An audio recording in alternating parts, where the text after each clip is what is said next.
자, 이번 시간은 대리제도네요. 대리는요, 일단 행위를 하는 사람하고 그 행위로부터 발생하는 권리 의무를 가져가는 사람이 분리돼요. 보통 우리는 대리제도로 이렇게 설명을 합니다. 대리제도는, 자, 본인이라는 사람이 있고, 그 다음에 그 본인이 대리권을 줬을 때, 대리권, 이렇게 하면 이 사람은 대리인이라고 그래요. 대리인. 그 다음에 이 대리인과 거래하는 상대방, 이렇게 이야기해요. 상대방, 이렇게. 그래서 대리 행위는, 여기에 대리 행위를 하는 거예요. 이렇게 행위, 법률행위죠. 대리인이 하는 행위는 법률행위로서 대리제도를 사니까 대리행위라고 그래요.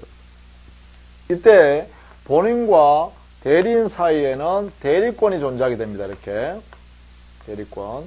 그 대리권에 기초해서 대리행위를 이렇게 하게 되고, 자, 이때요. 대리행위는 법령이란 말이에요. 법령이.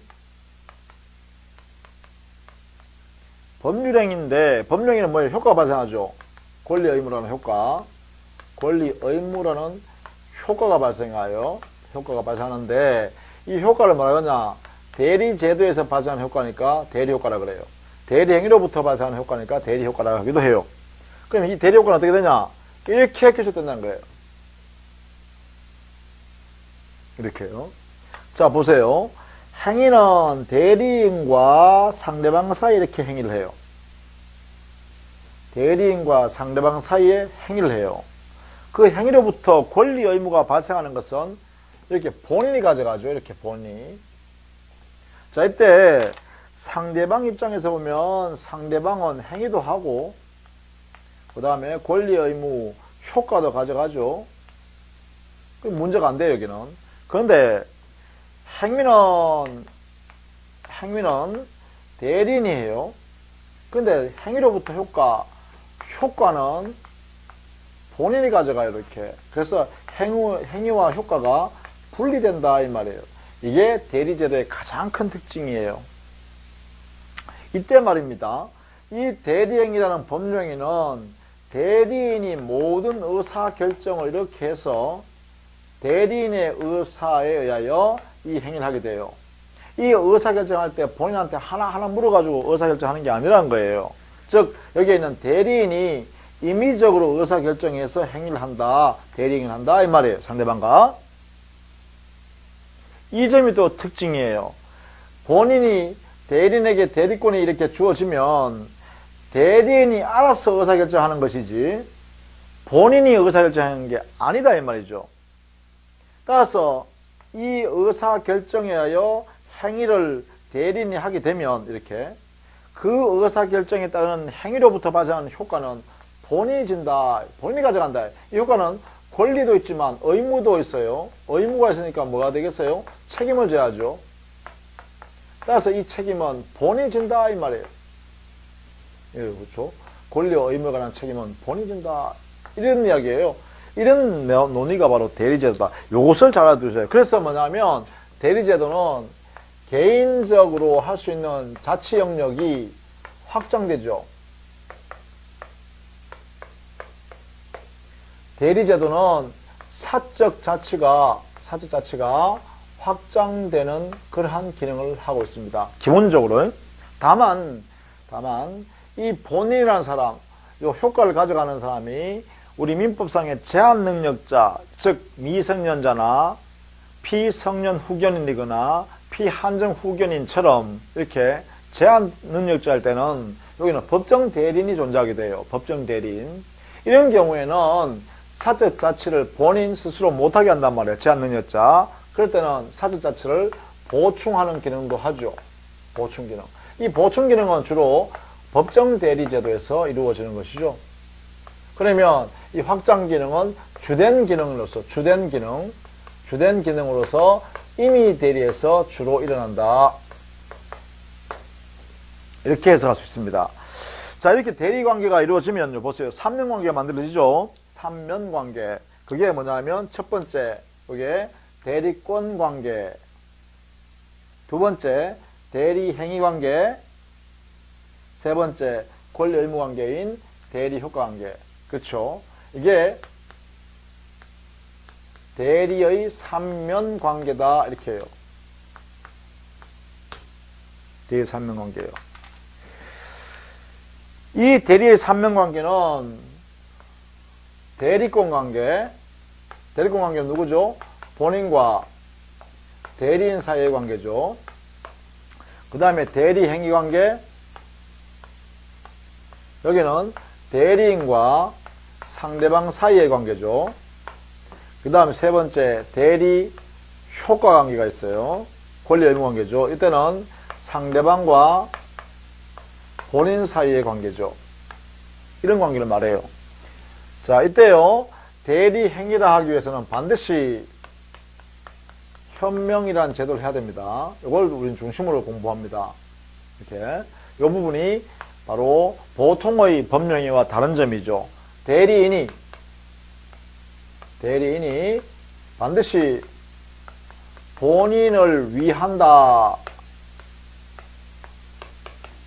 표시하는 현명을 상대방에 대하여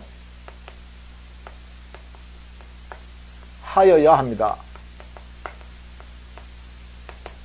이렇게 해야만 대리제도가 되는 것이 대원칙이다. 이렇게요. 보통 이 현명을 넣죠. 예컨대 자, 여기에 본인이 갑이라 하고요. 대리인이 을이라 해보죠. 그 다음에 거래 상대방을 병이라 해볼게요. 그러면 이때 현명은 어떻게 하는가? 대리인이 본인을 위한다라고 표시를 상대방한테 하라는 거죠. 상대방한테, 그죠? 보통 어떻게 하냐면 저 사례에서는 본인의 대리인을 이렇게 표시하는 거예요. 이게 일반적 현명하는 방법입니다. 그러나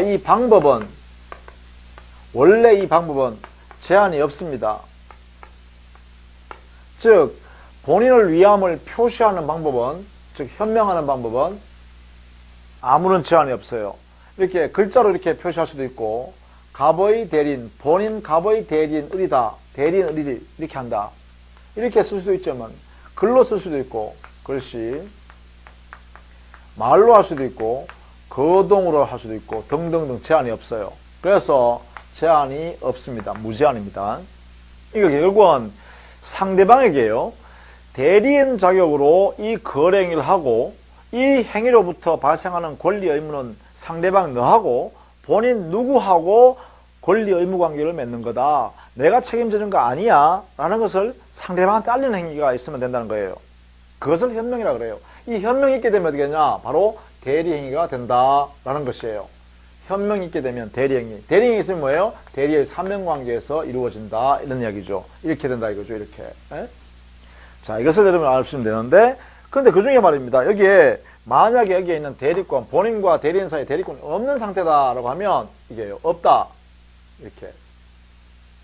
없는데도 불구하고 우리라는 사람이 나는 갑의 대리인이다 라고 이렇게 표시하면, 이렇게 표시해버리면 이 대리행위 할 때요, 여기 대리권 없는데도 불구하고, 이게 뭐예요, 이게 바로 대리권 없는 무권 대리행위가 되겠죠. 그래서 무권 대리가 되는 거예요, 이렇게. 그럼 무권 대리가 되면 어떻게 돼요? 자, 여기 대리권이 있으니까 대리 효과가 본인한테 기술됐잖아요. 그런데 대리권이 없으면요, 본인한테 이런 효과가 발생할 수 없죠. 권리 의무 책임 안 지죠. 본인이, 그죠? 그래서 이게 없어집니다, 이렇게. 이게 무권 대리예요. 무권 대리면 여기에 권리 의무 관계도 여기 이 사이에는 안 생긴다는 거예요, 이렇게. 여기도 없으니까 여기도 이런 권리 의무 관계가 안 생긴다는 거예요. 그럼 결국은 이때는요, 상대방이 위험에 처해지죠. 그래서 이 상대방을 어떻게 보호할 것인가라는 문제가 이제 대두되겠죠. 그 부분을 이제 우리가 열심히 공부하게 된다. 이렇게 보시면 되겠죠. 다만 말입니다. 다만 이 무권 대리에서도요, 마치 여기 상대방 병, 여기서 볼 때는 이 본인 갑과 대리인 사이에 대리권이 뭔가 있는 것처럼 이렇게 보인다. 실제로는 이게 없는 것이지만, 여기에 병의 입장에서 보니까 갑이 뭔가 잘못을 해가지고, 갑이 잘못했다, 귀책 사유가 있다 이거죠. 책임질 사유가 있다. 어떤 책임질 사유냐면 여기에 대리권이 있는 것처럼 이렇게 외관이 존재한다는 거야. 외관. 밖에서 볼 때 마치 대리권이 있는 것처럼 보인다는 거예요. 이렇게 보이는 데 대해서, 외관에 대해서 본인이 책임질 만한 사유가 있다. 그렇다면 그걸 믿고 거래하는 상대방이 있겠죠. 이 외관을 신뢰한 상대방이 있겠죠. 이 신뢰는 보호해야 되잖아요. 보호 가치가 있죠. 법적으로, 그죠? 보호 가치가 있기 때문에 이때 우리 민법은 이 상대방, 대리권이 없음에도 불구하고 외관이 있고 그 외관이 존재하는 데 대해서 본인이 책임질 사유가 있다면 이 믿은 것에 대해서 병을 보호할 필요가 있잖아요. 그래서 이때는 이 병이라는 상대방은 이 신뢰를 보호하기 위해서 이 병은 이 내용대로 이 신뢰, 외관에 대해서 신뢰해서 거래 행위를 했다면 이 거래한 내용대로 책임을 추궁할 수 있어요. 이렇게 책임지세요라고 할 수 있다는 거예요. 본인한테 이렇게 본인에게 책임을 추궁할 수 있는 이 제도를 뭐라 그러냐? 이 제도를 바로 표현대리 제도라 그래요.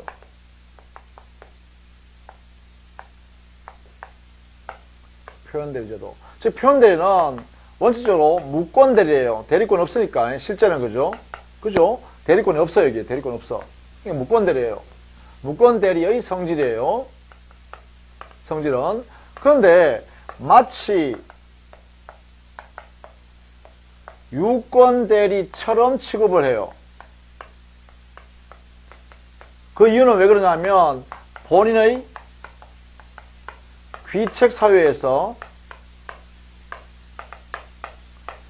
마치 대리권이 있는 외관이 존재하기 때문에 외관의 존재에 대해서 본인이 귀책사유가 있으니까 그래서 이 귀책사유의 책임을 유권대리처럼 취급하는 거예요. 이렇게 함으로써 누굴 보호하죠? 세 번째, 표현대리는 상대방을 보호하는 제도예요. 상대방, 이 상대방은 뭐죠? 신뢰한 상대방이죠. 신뢰라는 것은 뭐냐면 대리권이 없다는 사실을 몰랐고 모르는데 과실이 없는 무과실, 이런 상태에 있는 상대방의 보호입니다.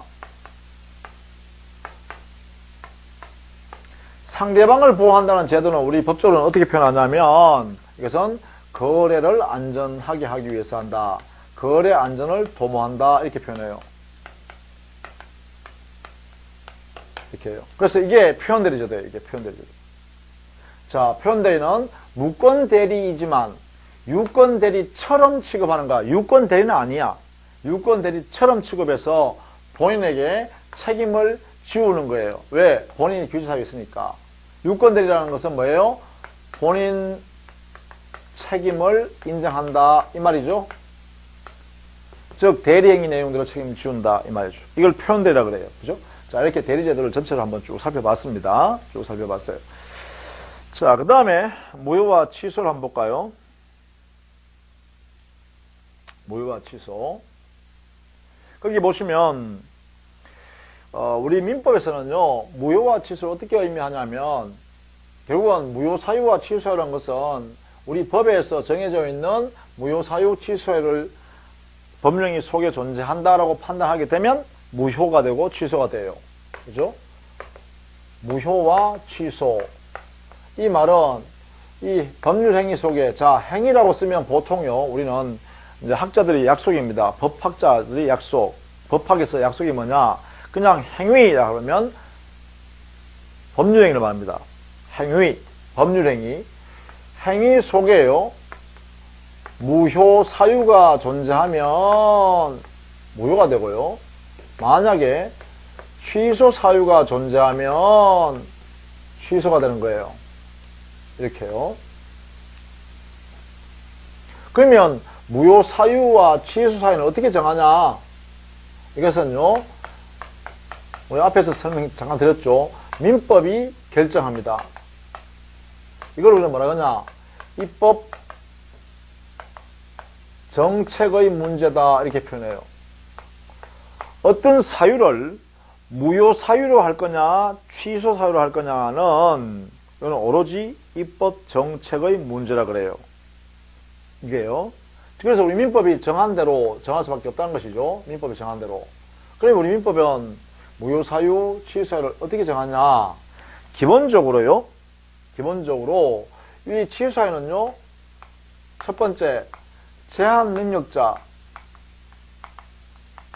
제한 능력자가 법정 대리인 동의도 없이 자기 혼자 단독으로 거래행위라는 법령을 했을 때는 취소 사유다 이 말이에요. 제한 능력자의 행위입니다. 두 번째는요. 착오에 의해서 의사표시한 경우에요. 이게 민법 109조에 있었죠. 그 다음 세 번째는요. 사의강박이 있는 하자로 인해서 표시한 경우요. 민법 110조에 있었죠. 자, 우리 민법에 우리 시험 범위 안에서요. 취소는 이 세 가지입니다. 당사자가 취소할 수 있는 경우의 사례는 제한 능력자가 또 착오에 의해서 사의강박을 당해서 의사표시한 경우 요 세 가지가 바로 취소 사유로 우리 민법에 딱 정해놨어요. 이거 외에는 취소할 수 있다 하면 안 된다는 것이죠. 기본적으로 이렇게요. 그 다음에 무효 사유는 참 많습니다. 무효 사유는 예컨대 뭐 권리 능력이 없다든가 의사 능력이 없다든가 의사 무능력이라 그러죠. 그 다음에 뭐 당의 목적을 확정할 수 없다든가 실현 불가능한 불능이라든가 강행법규 위반하는 위법한 행위라든지 위법, 강행법규 위반, 그 다음에 사회질서 위반, 반사회질서라든지 이런 경우 전부 다 무효죠. 또 의사표시가 말입니다. 의사표시가 진위 아닌 의사표시, 비진위에 대하여 상대방이 알았거나 알 수 있었던 때 이때 비진위 표시가 무효죠. 또 통정 허위 표시인 경우요. 허위 표시 행위도 역시 무효가 되죠. 기본적으로 이게 우리 효력 요건에 있는 것이죠. 그죠? 그 외에도 불법 조건으로 되어 있다든가 이건 앞으로 우리 해야 됩니다.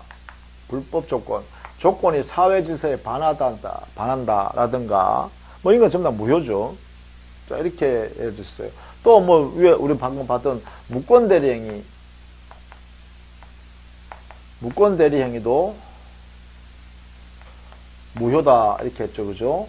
이렇게 뭐 이런 등등의 행위들을 우리 법에서 정해 놨습니다. 무효인 사유 이렇게 됐죠. 자, 그런데 우리 민법에는요. 무효인 행위에 대해서는 기본적으로요. 무효는 무엇이 원칙이냐 하면 민법에서 무효다라고 하면 기본적으로요. 이런 무효 사유가 존재하면 당연히 무효가 돼요. 당연 무효가 원칙이고요. 처음부터 무효가 원칙이에요. 이게요.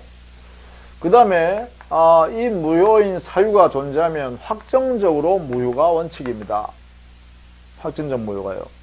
그리고 이 무효가 이렇게 법령의 일부분에 무효가 있다면 당연히 전부 무효가 원칙입니다. 이렇게. 그러고 이 무효는요. 그러고 모든 사람에 대해서 무효예요. 절대적 무효가 원칙이에요.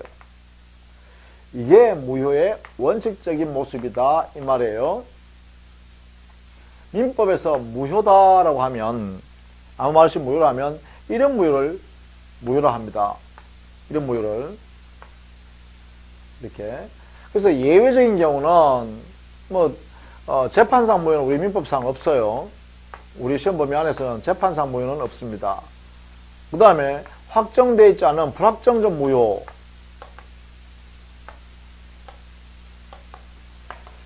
이것을 유동적 무효라고 하기도 하죠. 유동적 무효라 하는데 여기는 우리 민법에요. 대표적인 게 바로 무권 대리 행위가 여기 해당돼요. 무권 대리 행위. 이게 유동적 무효예요. 본인이 추인하면 유효로 소급해서 바뀌니까요. 그러니까 유효로 될 수 있는 무효다 이 말이죠. 또 우리 판례에서요. 판례가 인정하는 토지거래 허가구역으로 지정되어 있는 그 구역 내에서의 토지매매계약이요. 토지매매계약에서 아직 허가를 받지 않았다라고 하면 허가 전 상태다. 이럴 때는 이 토지매매계약이 바로 유동적 무효다라고 하고 있어요. 그래서 이런 내용 정도를 정리해야 되는데 특히 무권대리행위의 경우는 우리 민법의 명문 규정에서 상세하게 이 유동적 상태의 무효를 어떻게 하면 유효를 바꾸는가를 정리해 두었습니다. 그래서 거기에 따라서 하면 돼요. 법 규정에 입법회계에서 입법적으로 규정에 의해서 해결되어 있습니다. 그래서 이 법 규정을 우리는 앞으로 공부할 겁니다. 그 다음에 토지거래 허가구역 안에서 토지매매계약은 허가 전이나 유동적 무효 상태다라는 이 판례는 오로지 판례 이론이기 때문에 이 판례를 습득할 필요가 있어요. 본론에 들어가면 이 판례를 정리를 해 둬야 합니다. 요게 이제 우리가 공부할 내용이죠. 자, 그 다음에 전부 무효가 원칙인데 일부만 무효로 하고 나머지는 유효로 할 수도 있죠. 이것은 예외적인 현상이에요. 그러니까 전부 무효가 원칙이기 때문에 나머지를 유효로 하겠다라는 것은 예외적인 현상이에요. 그래서 예외적인 현상은 우리 민법에 규정을 뒀죠. 가정적 의사, 가상적 의사가 인정된다면, 즉 무효 부분, 일본 무효 부분을 제외해버리고 나머지 부분만으로 유효한 거래행위라고 할 수 있는 그러한 가상적 의사가 인정될 때 이 나머지 부분만 유효로 인정해 줄 수 있다 이렇게 돼 있죠. 그 다음에 절대적 무효가 원칙인데 상대적 무효도 있긴 해요. 상대적 무효란 것은 무효는 무효인데 특정인에 대해서는 무효라고 할 수 없는 거예요.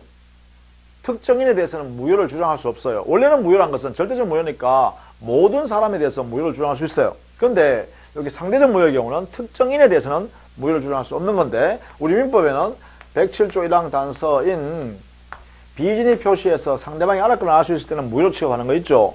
요거는 선의의 제3자한테 대항할 수 없는 무효예요. 그래서 선의의 제3자한테는 무효라고 주장할 수 없다는 것이죠. 그래서 상대적이에요.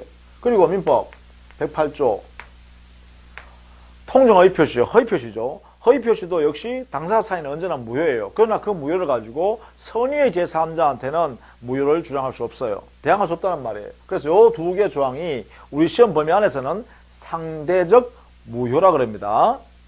예외적이죠. 자, 이런 내용을 갖고 있어요. 이 무효는 나중에 보겠습니다만 우리 민법상 무효 제도에는 기본적으로요. 일부 무효의 법리 이게 규정이 있고요. 요거 있죠. 요거 전부 무효가 원칙인데 나머지 부분으로 유효로 만들라 그러면 가상적 의사가 인정돼야 한다라는 이 원칙과 예외 있죠. 원칙과 예외. 요것을 일부 무효의 법리 해가지고 민법 137조에 규정을 두고 있어요. 그 다음에 무효행위 전환 법리가 있어요. 이 무효행위 전환 법리도 보면 가상적 의사가 인정된다면 당사자가 무효인 법령이라는 사실을 알았더라면 다른 저 법령을 했을 거야 라고 가상적 의사가 인정될 때 이 다른 법령으로 인정해 주는 거죠. 전환시켜줘 버리는 거죠. 이것을 무효행위 전환이라고 하는데 이것을 민법 138조에 규정을 두고 있어요. 그 다음에 무효행위 추인제도가 있어요. 추인제도. 자, 무효인 행위에 대해서 당사자가 무효인 행위라는 사실을 알고서 그 무효 사유가 종료됐어요. 없어졌어 이제. 그러면 이 무효인 이 행위였던 것을 나는 인정하겠다. 지금에 와서 나 인정하겠다라고 하면 추인한 그때부터 앞으로는 새로운 법령으로 인정해 줄 수 있다는 거죠. 새로운 법령으로 인정해 주는 제도가 바로 이 추인제도예요.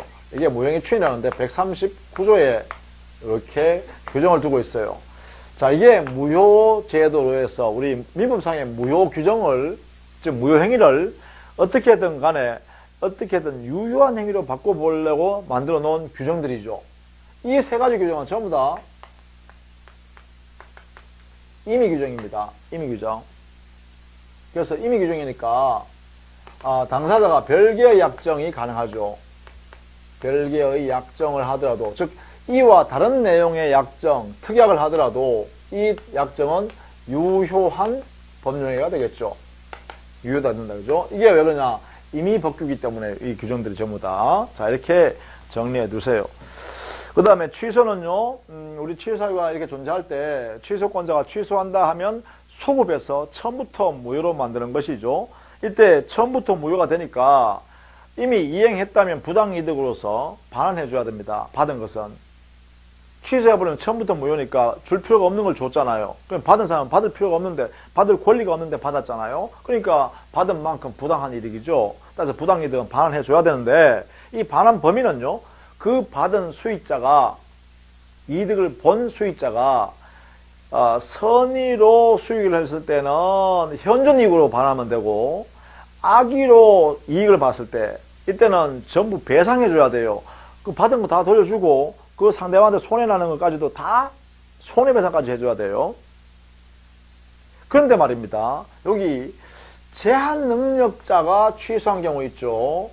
이 제한능력자가 취소해서 제한능력자가 상대방으로부터 받은 재산을 돌려줄 때는, 이때는 이 제한능력자, 수익자인 제한능력자는 선이든 악이든 불문하고 언제나 현존이익으로 반환하면 돼요. 요게요. 그래서 반환 범위에 대한 특칙을 제한능력자한테만 두고 있어요. 자, 요것이 이제 중요하죠. 그 다음에 이 취소할 수 있는 법률행위를 취소권 행사 안 하겠다라고 미리 포기해 볼 수 있잖아요. 그러니까 이것을 뭐냐냐, 취소할 수 있는 법률행위의 추인이라 그래요. 취소할 수 있는 법률행위의 추인은요, 의미는요, 바로 그래요. 취소권 포기예요. 그게. 자, 그 이야기는 무슨 말이냐면, 자, 여기에 보면 이런 사유가 있으면 취소해야 합니까? 취소 사유예요. 이런 사유가 취소 사유. 그러면 취소권이 표의자나 제한능력자한테 취소권이 발생돼 있죠. 이 취소권을 포기하는 의사표시, 포기 의사표시, 이것이 하나의 권리로 보장되는 것이죠. 이걸 뭐냐냐, 추인권이라고 합니다. 추인권. 취소권의 포기 행위는 추인권 행사예요. 그러면 어떻게 되냐, 추인을 하면 취소권을 소멸해 버립니다. 취소권이 소멸해 버리니까 취소권이 존재하는 법률행위는 유효한 법률행위죠. 유효한 법률행위에서 취소권까지 없어져 버렸으니까 그때부터는 뭐예요? 추인하면 취소권 소멸하는 순간부터 뭐가 되겠어요? 그때부터 확정적 유효가 되겠죠. 그렇죠? 더 이상 무효로 못 만듭니다. 취소할 수 없으니까요. 이렇게 확정돼요. 자, 이게 뭐냐? 추인의 효과예요. 이때 취소권을 포기하려고 그러면요, 취소권자가, 취소권을 가지고 있는 사람이 취소 원인이 종료한 후에, 취소 사유가 종료한 후에, 취소 원인이 종료한 후에 취소할 수 있음을 알고서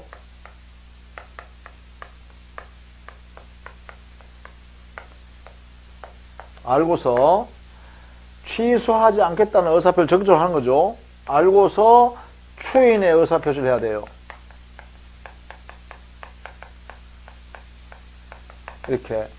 이렇게 하면 취소권이 추인에 의해서 소멸해 버린다는 것입니다. 그래서 그 효과는, 이게 요건이 되겠죠. 취소권을 가지고 있는 사람이 취소 원인이 종료한 후에 취소할 수 있음을 알면서도 나는 추인하겠다, 취소권 행사하지 않겠다 라고 의사표시하면, 이때 의사표시는 명시적이든 묵시적이든 관계없습니다. 하면 그때부터 확정적으로 유효한 행위가 돼버린다. 더 이상 취소 못하니까요. 이게 추인권 행사예요. 취소할 수 있는 법령의 추인, 이렇게죠. 자, 이때 취소할 수 있는 법령의 추인에는요, 우리 민법에는 이렇게 의사표시에서 추인권 행사하는 경우도 있고, 이렇게 추인권 행사, 이거는 의사표시하는 거죠. 의사표시로서. 근데 이거 외에도요, 법정 추인이라는 제도도 있습니다. 법정 추인은 추인으로 의제 또는 간주하는 제도입니다. 확정하는 거죠. 이렇게. 즉 의사표시하지 않았지만 의사표시한 것으로 간주, 의지하는 거예요. 그 요건은 이 법정 사유가, 추인의 법정 사유가 취소 원인이 종료한 후에 발생해야 돼요. 취소 원인이 종료한 후에 법정 추인 사유가, 법정 사유가 생겼어요. 그때, 이때는요, 의사표시도 필요 없죠. 그 다음 알고 할 필요도 없어요. 다만 이의 보류가 없어야 돼. 이의 보류는 없어야 됩니다. 이런 상태에서 의사표시도 필요 없고 알고서 할 필요도 없고 이렇게 돼버리면 추인으로 간주해버려요. 추인으로 간주하면 효과는 뭐냐? 이거 돼버려요. 그렇죠, 그죠? 자, 이때 법정 사유는요, 우리 민법에 6가지로 두고 있어요. 6가지. 6가지는 여러분이 나중에 암기해야 돼요. 뭐, 전문의 일부의 이행이라든지, 이행. 그 다음에, 전문의 일부의 이행 청구가 있어요. 청구, 이행 청구. 세 번째, 경계라는 게 있고요. 경계는 뭐, 채무 내용의 중요 부분을 서로 바꾸기로 하는 합의입니다. 그 다음 네 번째는 담보 제공을 한다든가, 다섯 번째는 취소할 수 있는 행위로부터 취득한 권리를 뭐 전부나 일부를 양도하는 경우에 권리의 일부 양도, 전부 양도, 권리 양도의 경우입니다. 그 다음 여섯 번째는 강제집행하는 경우입니다. 이 6가지가 발생하면 바로 추인한 것으로 의지한다, 이런 뜻이 간주해버리는 거죠. 이렇게 하면 어떻게 되냐, 결국은 확정적으로 유효해서 더 이상 무효로 못 만든다, 이렇게 되겠죠. 그런 상태에서 법률 효과가 귀속되어 버리는 것이죠. 자, 그 다음에 우리 민법의 이제 시험, 민법 총칙의 마지막 시험이 뭐냐? 이제 바로 법령의 부관입니다. 부관. 법률행위의 부관. 이 부관이란 것은 법률행위의 효력을 제한하려는 당사자의 의사표시예요. 이게 부관은 효력을 제한하는 내용의 의사표시예요. 자, 이때 이 제한하는 방법이, 의사표시가 뭐냐면 바로 장래의 사실에 이렇게 의존시켜 놓는 거죠. 이제 이때요, 그 형태는, 제한하는 모습은요, 우리 민법상 조건이 있고 기한이 있다, 이 말이에요. 즉 부관의 종류는 우리 민법에는 조건과 기한을 두고 있어요. 즉 법령의 효력, 효과의 발생이나 소멸에 관하여 장래에 일정한 사실의 성취나 불성취, 도래 여부에 따라서 효력을 발생하거나 소멸시키는 것으로 이렇게 의존시켜 놓는 것을 우리는 부관이라는데, 그 부관의 내용에는 두 가지가 있다, 이 말이죠. 조건과 기한이 있다. 그럼 조건은 뭐냐? 여기는 장래의 사실이 장래의 불확실한 사실이에요. 장래의 성취 여부가 불확실한 거예요.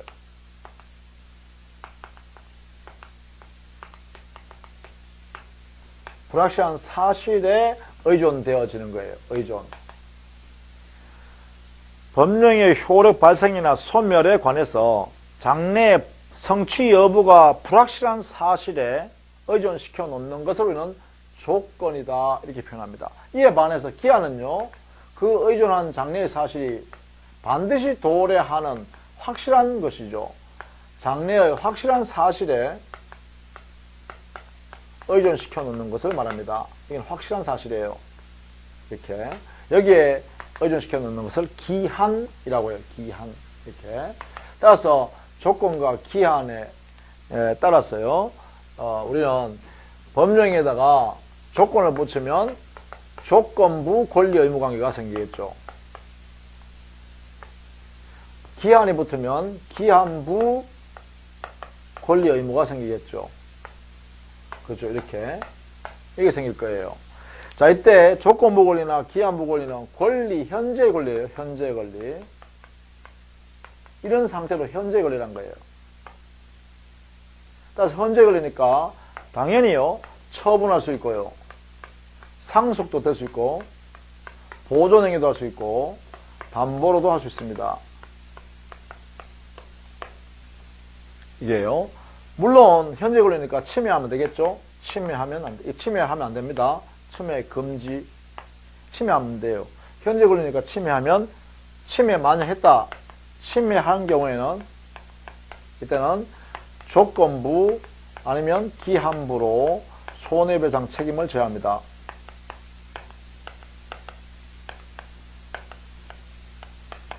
이게 되겠죠, 그죠? 이런 내용으로 바뀌어요. 내용이 돼요.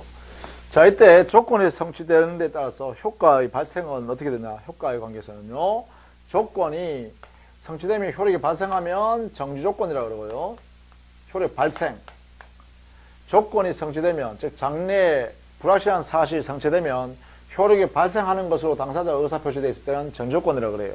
그러나 조건이 성취되면 이미 발생되어 있는 효력이 소멸하는 것으로 의사표시되어 있으면 이걸 해제조건이라고 그래요.